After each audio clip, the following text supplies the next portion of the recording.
Welcome to bird media. నేను మీ Pavan Krishnamurthy. Royal Challengers Bengaluru win అయింది రెండోసారి ఐపీఎల్ని. దాంతో బెంగళూరులో వాళ్ళు చాలా అద్భుతమైనటువంటి కార్యక్రమాన్ని నిర్వహించుకున్నారు. రోడ్ల మీదకి వచ్చారు. అయితే పోలీసులు ఈసారి ఉన్న యంత్రాంగం వచ్చిన వాళ్ళని వచ్చినట్టే చాలా క్లియర్గా చెప్పారు. ఏ ఒక్కరైనా సరే అత్యుత్సాహంతో ఇష్టం వచ్చినట్టు ప్రవర్తిస్తే ఇక్కడి నుంచి ఇక్కడే లేపుతాం. దాంతో క్రౌడ్ కూడా లాస్ట్ టైం జరిగినటువంటి స్టాంపేడ్ని చూసిన తర్వాత జాగ్రత్తగా ఉండాలని ఆ సంబరాలు అలాగే జరుపుకున్నారు. అయిపోయింది. కానీ హైదరాబాద్లోనూ ఆంధ్రప్రదేశ్లో కర్నూలులో కూడా ఆ సంబరాలు శృతిమించాయి. హైదరాబాద్లో యాక్షన్ ఏం తీసుకున్నారో ఇంకా తెలియలేదు, వదిలేశారనేది ఒకటైతే, కర్నూలులో మాత్రం పోలీసులు ఒక్కడిని కూడా వదల. మేబీ ఇంకా ఉన్నారు పట్టుకోవాల్సిన వాళ్ళు. సైలెంట్ ట్రీట్మెంట్ ఒక్కొక్కడికి. ఎందుకంటే మనం డిమాండ్ చేసాం కదా ఆల్రెడీ కర్నూలు పోలీసులని, దయచేసి చర్యలు తీసుకోండి, అందులో డెఫినెట్గా బ్యాచ్లు ఉంటారు అని చెప్పని ఒక్కొక్కడికి చాలా చక్కగా పాదమర్దనం చేసి మరీ తీసుకెళ్లారు. సీసీటీవీ ఫుటేజ్లు మొత్తం అన్నీ కూడా చూసి, ఎందుకంటే వాళ్ళు అక్కడ చేసింది విధ్వంసం, మామూలు విధ్వంసం కాదు. తుక్కు ర్యాక్ కొట్టారు ఒక్కొక్కడిని. ముందేమో గోలగోలు చేశారు, ఆ తర్వాత అలర్ట్ అయినటువంటి పోలీసులు వెళ్ళి ఒక్కొక్కడి వీపులు విరగొట్టి పాదమర్దనాలు మరీ చేయించారు దగ్గరుండే. సో దానికి నిజంగా కర్నూలు పోలీసులకి థ్యాంక్స్ చెప్పాలి. అండ్ మోరోవర్ ఇంకొకసారి ఇలాంటివి జరగకుండా కఠినమైనటువంటి ఒక కౌన్సిలింగ్ని, చర్యల్ని కూడా తీసుకుంటే ముందు వాళ్ళు ఇలా చేయకుండా ఉంటారు అనేటువంటి ఒక అభిప్రాయం మాత్రం చాలా గట్టిగా వినిపిస్తోంది.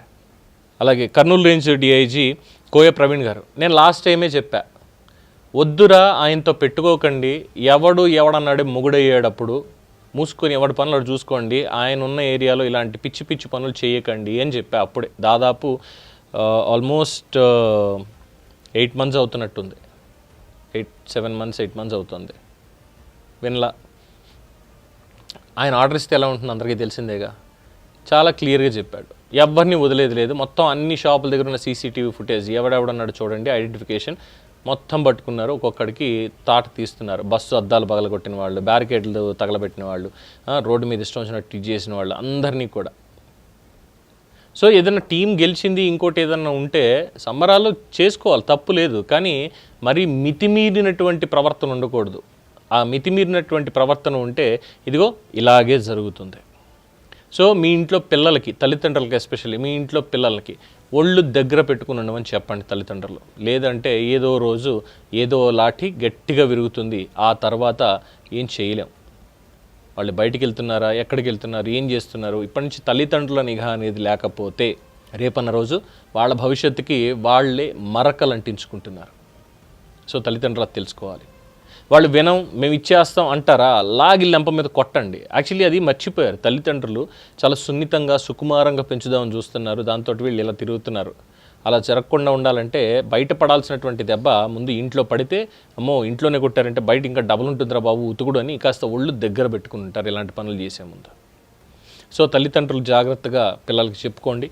అలాగే Kurnool police once again thank you sir, ఇమీడియట్గా యాక్షన్ తీసుకున్నందుకు. అలాగే మిగతా వాళ్ళకు కూడా చాలా క్లియర్గా, రాజకీయ నాయకుల, ఇంకొకళ్ళ రాజకీయ ర్యాలీల ఏదైనా సరే చాలా క్లియర్గా చెప్పండి, కఠినతరమైనటువంటి ఆంక్షలు పెట్టండి. ఇంకోసారి ఇలా రిపీట్ అయితే రౌడీ షీట్లు ఓపెన్ చేస్తామని ఇంకోటో కాస్త గట్టిగానే చెప్పండి సార్. అందులో ఎటువంటి మొహమాటం లేదు.